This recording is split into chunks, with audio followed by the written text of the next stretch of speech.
अच्छा एक प्रश्न पूछा है। आप देखो, मैं रेडी हूँ आमने सामने बैठ के। कौन सब ये सब चियाना रहमान कर, नहीं तो इसका कमर इस्लाम का खानदान वाले, जाफर शरीफ का खानदान वाले, और धर्म सिंह का खानदान वाले, इकबाल सर्डी के खानदान वाले, सूर्यवंशी के खानदान वाले, सब उन्हें सब मेरे आमने सामने बैठ कर बात करेंगे। उन्हें बचने वाला नहीं है। क्या करोड़ों रुपया कराया आरिवू योजना में, जो 50 को जो बड़े बच्चे के स्कॉलरशिप जाना था, वो पैसे लूटा है। बोल रहा हूं मैं, प्रूव कर तू ना, उन्हें भी बात करके हमारे को गड्ढा दिखाने का।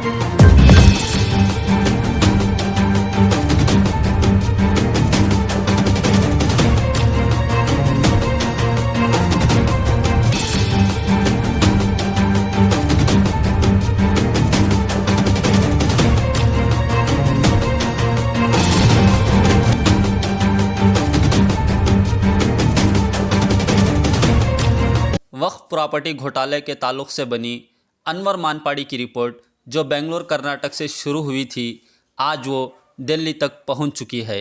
दिल्ली के member of parliament Rajeev Chandrasekhar ने भी प्रेस कॉन्फ्रेंस करते हुए इस रिपोर्ट की जांच करने का मुतालबा किया है। आज इसी के नए अपडेट्स के लिए हम आए हैं अनवर मानपाड़ी के साथ। आइए जानते हैं क्या नए अपडेट्स हैं।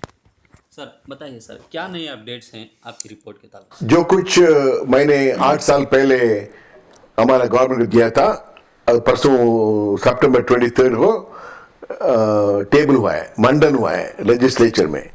जो हमारा मेन जो केस था, वो जो रिपोर्ट मंडन होना चाहिए, नहीं तो पब्लिक डोमेन को नहीं आता था। जो रिपोर्ट हम देते हैं गवर्नमेंट का प्रॉपर्टी है, वो लेजिस्लेचर में आने बिना किसी को भी नहीं दे सकता। मैं दिया भी नहीं हूँ। और 8 साल के बाद वो मंडन हुआ। अब ये सबका पब्लिक प्रॉपर्टी किसी को होना तो भी आरटीआई में वो ले सकते हैं, वो पढ़ सकते हैं, मालूम कर सकते हैं हमारा मुसलमान का प्रॉपर्टी कैसा लूटा है, कौन लूटा है, और कौन सा फायदा हम को मिलने वाला है, जो हम ओपन में आपको हमारा जो प्रॉपर्टी का हक मांगे। तो सर राजीव चंद्रशेखर जी ने भी आपकी आवाज़ के साथ साथ उन्हीं की आवाज़ भी ऊंची की गई है कि इस रिपोर्ट पर जांच हो। किस तरह की जांच होनी चाहिए सर? किस तरह की जांच होगी आने वाले दिनों में? पहला, ये जो घोटाला जो है, ये नंबर 1 स्कैम है हमारा देश का। ये 2G से भी बढ़कर है। इसलिए छोटा छोटा जो स्कैम घोटाला सब सीबीआई को देता है, ये जरूर सीबीआई को देना मांगता है। और जब ये सीबीआई को देने के टाइम, इन्वेस्टिगेशन होने के टाइम पर, ये जो वक्फ बोर्ड है ना, वो सस्पेंडेड एनिमेशन में रखना चाहिए। वो गवर्नमेंट एडमिनिस्ट्रेट डाल के रखना चाहिए, बोर्ड नहीं रहना चाहिए। क्योंकि लिए अभी भी जो मेंबर्स हैं बोर्ड में, वो लोग का नाम हमारा रिपोर्ट में है।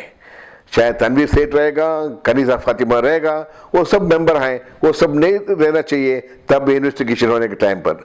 और बहुत सारे IAS ऑफिसर लोग का नाम भी है, सनाउल्लाह का नाम है, जुल्फिकर का नाम है, और अब बहुत सारे पाशा IPS का नाम है।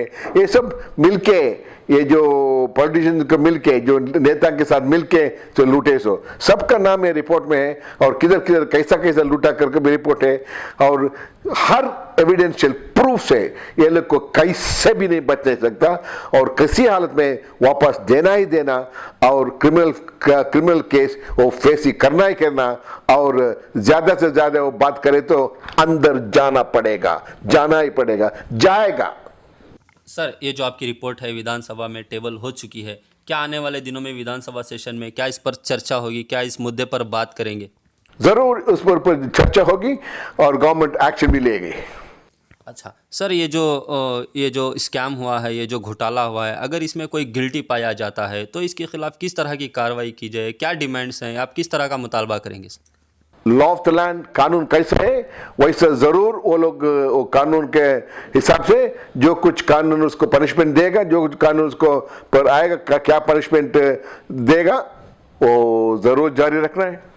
सर ये जो आप रिपोर्ट बना रहे थे 2012 में, अतीक अहमद जबकि KMDC के सेक्रेटरी रहे थे, उनके रिटायरमेंट के बाद तक अभी तक उनका सेटलमेंट नहीं हुआ। इस मामले पर आप क्या कहेंगे सर? अब बहुत अच्छा एक प्रश्न पूछा है। जो ये ब्यूरोक्रेट्स में सच्चाई वाले बहुत कम मिलते हैं, बहुत कम मिलते हैं। मैं बोलने को मेरे को बहुत शर्मिंदा हो रहे हैं, वो भी हमारे कौम में बहुत बहुत कम। इसमें मैं एक आदमी देखा है, बहुत अच्छा आदमी देखा है, वो अतीक अहमद साहब है। अतीक जी ने मेरे सेक्रेटरी था जो हमारा माइनॉरिटी कमीशन में, उन्हें मेरे साथ दिए थे, मेरे साथ काम किए थे, और जो कुछ रिपोर्ट बनाया मैंने, सब कुछ मैंने बनाया, मगर वो मेरे बहुत साथ दे के हर काम में मेरे साथ शोल्डर टू शोल्डर मेरे साथ था। इसलिए उसको बहुत थ्रेट भी आया था। एक बार मैं खुद था जब रहमान खान ने उसको बोला था, कह रहे तू काका के साथ मिलके डांस करता है, तुम्हें अक्ल नहीं, देखेंगे तो तेरे का हाल देखो तेरे हाल क्या होता है, हम आपको छोड़ने वाला नहीं कर को। वो खुद जब हम बीदर में आते थे, कार में आते थे, उन्हें फोन कर उसने बात किया जब मैं था उधर, ऐसा बड़ा चोर है रहमान खान, अली बाबा, 40 चोरों का राज है वो। सर, जब आपने रिपोर्ट पहली बार दफ़ा, और उसके बारे में और बोलना चाहता हूं, अब जो हमारे जो ऑफिसर लोग हैं, आईएएस ऑफिसर लोग, ब्यूरोक्रेट, रहमान सनाउल्ला और जमीर पाशा, अब नया ये भी इब्राहिम के साथ बारे में अभी 9 केस तुम्हारे सामने रखने वाला हूं। लोकायुक्त में दिया, लोकायुक्त में भी अब पहला हियरिंग हो गया है, उन्हें बचने वाला नहीं है। क्या करोड़ों रुपया कराया, वाटर फिल्टर में कराया, जो हमारा वक्त प्रॉपर्टी को बेचा है, 405 करोड़ बैंक से लूटा है, चिंतामणि विजय बैंक से। अरिवु योजना में जो 50 करोड़ जो बड़े बच्चे के स्कॉलरशिप के जाना था, वो पैसे लूटा है, और दूसरा आदमी के नाम पर डाल के ये जो चोरों का, इन्हें इब्राहिम उसको बचा लिया है। वैसे ही जो किसको अर्हता नहीं है, जो एक पोजीशन में आने का, जैसा डायरेक्टर ऑफ माइनॉरिटीज रहेगा और जो अकाउंट हेड केएमडीसी में रहेगा, सब पैसा लेकर उसको उधर भर्ती करता है। Mehboob, director of minorities, he is not fit to be, he doesn't have the qualification to be there. It's for a IAS officer, a very senior case officer. कैसा दिया? क्योंकि लिए उसके थ्रू बहुत सारे पैसा लूट सकते हो, एक्सपर्ट है। सलीम करके एक आदमी डीसीसी बैंक में काम करता था, उसको ये गडियाल और हमारा इब्राहिम ने लाके केएमडी से बिठाया। उन्हें मास्टरमाइंड था, उसका ही स्कूल अंगिला था गुलबर्गा में, सहारा एजुकेशन ट्रस्ट, वो ट्रस्ट से उन्हें एक शादी महल बनता है, उसके वास्ते 50 लाख को 20 लाख उसको सब्सिडी देता है। वो भी अगेंस्ट गवर्नमेंट है, उसका अपॉइंटमेंट अगेंस्ट है, वो गवर्नमेंट सर्वेंट ही नहीं है। उन्हें मास्टर में, क्योंकि डीसीसी बैंक में चोरी करके आदतें, इधर भी आके अरिवु में 50 करोड़ लिया।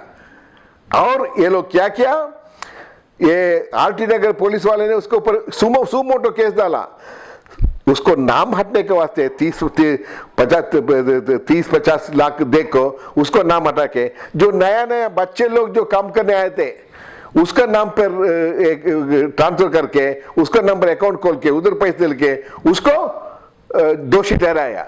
मगर हाई कोर्ट में वो लोग बच गया। बचने के बाद ये गडियाल और इब्राहिम ने खुद के पैसे में प्राइवेट लॉयर दे के सुप्रीम कोर्ट ने अपोज करने गया। क्यों? इसे मालूम नहीं होता तेरे क्या चोरी कर को, हाँ? और ये बोलता है वाटर फिल्टर में मैं क्या करूं, मैं सब ले चुका हूं, सब परमिशन ले चुका हूं। किसका घंटा परमिशन लिया?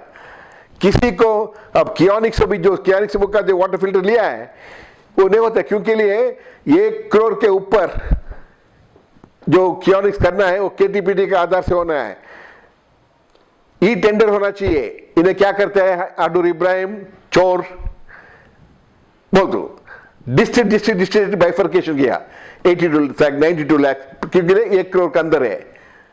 ये क्या चोरी ने किया? क्या फूल दिखता है मेरे कान में? सर, जब आपने रिपोर्ट पेश की थी तब रहमान खान ने आपकी रिपोर्ट को वेलकम किया। उन्होंने कहा कि खुशामदीद करता हूं मैं अनवर मानपाड़ी की रिपोर्ट का, अगर मैं इसमें गिल्टी पाया जाता हूं तो मेरे भी खिलाफ सख्त से सख्त कार्रवाई होनी चाहिए। मेरे बारे में कितना अच्छे बात भी बोलने दो रहमान खान। अली बाबा ही हो, बहुत शानदार आदमी है, very clever man, clever crooks, clever चोर, थीफ, बोल रहा हूं ना मैं, प्रूव कर तू ना।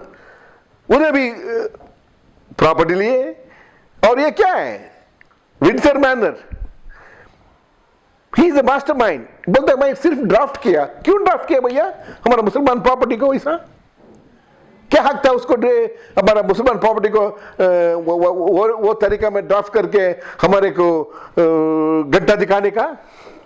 पूछो यार। आप देखो, मैं रेडी हूं आमने सामने बैठ के, कौन सब ये सब चियाना रहमान कर, नहीं तो इसका कमर इस्लाम का खानदान वाले, जाफर शरीफ के खानदान वाले, और धर्म सिंह का खानदान वाले, इकबाल सरडी के खानदान वाले, सूर्यवंशी के खानदान वाले, सब उन्हें सब मेरे आमने सामने बैठ के बात करेंगे। जो उसके सामने मैं नहीं प्रूव किया, जो चोर है, वो चिंदी चोर लोग हैं, वो कैसा वो चोरी किया मैं प्रूव कर दूं। अडूर इब्राहिम उन्हें बता नहीं सकता, हर बात जाता है 1 मिनट मैं नमाज पढ़ लेकर जाता हूं। क्या जी, कोई इस्लाम है क्या? एक बार 10 पैसे का तुम्हें क्या ये घोटाला किया, 10 पैसे को तो तुम्हें भ्रष्टाचार किया, लंच लिया, अब कभी भी इस्लाम की ताल्लुक नहीं रख सकता है। You can never be a Muslim, you can be never a follower of Islam. 5-10 पैसे की भी आप तो रिश्वत लिए, तो ऐसा आदमी क्या बोलता है इन्हें? बोल के कितना प्रॉपर्टीज सब मेरे पास है। अब जो लोकायुक्त मैं दे चुका हूं। सर, ये जो वक्फ प्रॉपर्टीज़ है, ये बहुत सालों से ये जो दबा के बैठे हैं, इस पर अक्वायर किए हुए बैठे हैं। क्या ये रिपोर्ट में जांच होने के बाद, इस पर कार्रवाई होने के बाद, क्या ये प्रॉपर्टीज़ फिर से मिलने की उम्मीद है? ये कब तक मिलेंगे प्रॉपर्टीज़? हाय अल्लाह, कितना बार बोलूं भाई भैया, या सुप्रीम कोर्ट का आदेश है, कितने साल भी रहने दो, कितने साल भी पहले अड़पने दो। एक बार वो वक्फ प्रॉपर्टी है तो क़यामत तक वो वक्फ प्रॉपर्टी रहेगा, उसको कैरेक्टरिस्टिक कभी बदलने हो जाएगा, वापस आना है। कैसा है ऐसा? अब जो उन्हें 50 साल से 100 साल से बिल्डिंग बन करेगा, कॉमर्शियल कॉम्प्लेक्स बन करेगा, मेडिकल कॉलेज बन करेगा, इंजीनियरिंग कॉलेज बन करेगा, एज इट इज वो कैसा हालत में वैसे ही वापस आना। और हमारा मुसलमान बच्चे, मुसलमान लोग के लिए फायदा होना चाहिए। हर मुसलमान के सर पर ऊपर छत रहेगा, हर मुसलमान बच्ची जो फ्री एजुकेशन, इंजीनियर, मेडिकल बनेगा, और कौन भी मुसलमान बिना दवा से, बिना हॉस्पिटलाइजेशन मरेगा। या इतना पास है। जो कुछ हमारा देश में रिचेस्ट कम्युनिटी है, तीन organisation richest, armed forces military वाले, रेलवेज और वक्फ, ये सब इधर है। दूसरा सब तुम्हारे कौन सा कौम वालों, कौन सा ऑर्गेनाइजेशन भी बहुत नीचे है। मालूम पड़ा आपने? इतना पैसे लेकर हम बिग मांगते हैं साहब, 500 रुपए दे दो साहब, हम बिरयानी खा के आके वोट करता साहब, 10 आदमी ला के वोट कराता हूं साहब। क्या जी, what kind of position we are in? कैसे बात करता हमारे बारे में जो मेजॉरिटी लोग ने बिस्किट बिसाकर साकरी बिस्किट पे जी वो मुसलमान लोग आता है उधर की कहीं जाके वो वोट पूछने का, बिस्किट पे को बस वोट आता है। इतना हमारा रिस्पेक्ट है मार्केट में। और ये लीडर बोलते हैं हमारा कौम को लड़ेगा, हमारा कौम को लड़ेगा, हमें ठेकेदार है, घंटा ठेकेदार, चोर है लोग सब। सर, ये जो स्पेशल रिपोर्ट बोल के आपने एक फाइल तैयार किया हुआ है, इसमें किस तरह की जानकारी है, किस तरह के इसमें डिटेल्स हैं सर? हर जानकारी है। वो कैसे वक्फ प्रॉपर्टी है, ये कैसे उन्हें अड़पा, और जो कुछ नीचे से ऊपर तक, जो tehsildar report, AC report, DC report, divisional commissioner report, apex court, high court, सब रिपोर्ट, किसी हालत ये उधर से बच नहीं सकता। जो लोग को अड़प किया है बच नहीं सकता कभी भी। सर, एक लास्ट सवाल है, क्या आने वाले दिनों में क्या इस रिपोर्ट की जांच सीबीआई से होगी? भैया पहले भी मैं बोल चुका हूं, हर बार भी बोल चुका हूं, रोते हुए बच्चे की मां दूध पिलाता है। हम मुसलमान लोग, हमारे कौम वाले, हमारे को जो ये प्रॉपर्टी आना चाहिए, हम सब खुशी से रहना चाहिए। हम जरूर आके लड़ाई करना चाहिए, साथ देना चाहिए। मालूम पड़ना है कौन चोर है कौन अच्छा आदमी है। मेरे को कौन सा पोजीशन भी रखो, कौन क्या भी रखो, साथ आ जाओ। एक काम करो, हर मुसलमान आदमी आरटीआई से, गवर्नमेंट से जो रिपोर्ट है ना, अब पब्लिक डोमेन में है, ले सकते हैं। हर मुसलमान, हर मस्जिद वाले, हर दरगाह वाले, सब एक एक कॉपी लेना। ये 20,000 30,000 कॉपी जो गवर्नमेंट के ये आरटीआई डालने में गवर्नमेंट हल्ले शुरू करेगा। ओ मुसलमानों को मालूम हो गया, अब नहीं करे तो जो कुछ वो मांगते नहीं करे तो सिर्फ क्या भी रखो, सिर्फ ये रिपोर्ट ले लो, आप पढ़ो, आप खुद ही रास्ते में आके लड़ाई करता है। एक 20,000 आदमी किताब लेको मस्जिद में किसी बांटो, सब पढ़ने दो, हल जाएगा कौन सा गवर्नमेंट भी, करना ही पड़ेगा। क्योंकि लिए दो है, एक सुप्रीम कोर्ट ऑर्डर, दूसरा हमारा गवर्नमेंट ही चुकाया 6 विधायक का 6 act. It's a beautiful act, biggest gift किसी ने गवर्नमेंट ने हमारा कौम इतना बड़ा गिफ्ट दिए रहे तो वो 2013 में हमारा गवर्नमेंट, मेरा गवर्नमेंट, हम खुद उसका साथ था। वो भी एक तुम्हारे को कॉपी आपको देगा, आप पढ़ो, मालूम पड़ता है कितना बड़ा फायदा है वो जो एक्ट में। शुक्रिया सर। तो ये थे अनवर मानपड़ी साहब। इनका कहना यह है कि आने वाले दिनों में इस रिपोर्ट की जांच सीबीआई से होगी। अगर ये वक्फ के जो घोटाले में, जो प्रॉपर्टीज़ घोटाले में हुए हैं, अगर ये सही इस्तेमाल किया जाए तो मुसलमानों के ऊपर एक छत रहेगी और कोई भी स्टूडेंट्स मेडिकल और इंजीनियरिंग फ्री में कर सकेंगे। और आने वाले दिनों में उनकी कोशिश रहेगी कि जितना भी हो सके वो वक्फ प्रॉपर्टीज़ को वापस लाने की कोशिश करेंगे। तो इस रिपोर्ट के साथ नवाज़ पाशा, न्यूज़ 4 बेंगलोर।